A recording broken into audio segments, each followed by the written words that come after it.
আল্লাহর নবী বলেন, কোরআন থেকে যে কথা বলে সেই সত্য কথা বলে, আর ওয়ামান আমিলা বিহি উজরা, এই কোরআন যে আমল করবে তাকে পুরস্কার দেওয়া হবে, সে পুরস্কৃত হবে, দুনিয়ায় পুরস্কার পাবে, আখিরাতেও পুরস্কার পাবে। সুবহানাল্লাহ।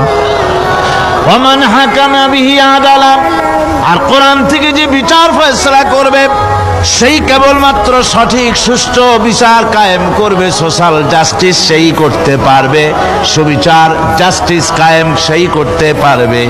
ফামান দা ইলাইহি হুদিয়া ইলা সিরাতিম মুস্তাকিম, আর কোরআন থেকে যে দাওয়াত দেয়, কোরআনের দিকে যে দাওয়াত দেয়, সেই কেবলমাত্র সঠিক সহজ সরল রাস্তার দিকে দাওয়াত দেয়, যেই দাওয়াত শুরু হয় পৃথিবীর মাটি থেকে আর শেষ হয় গিয়া জান্নাতুল ফেরদাউসে।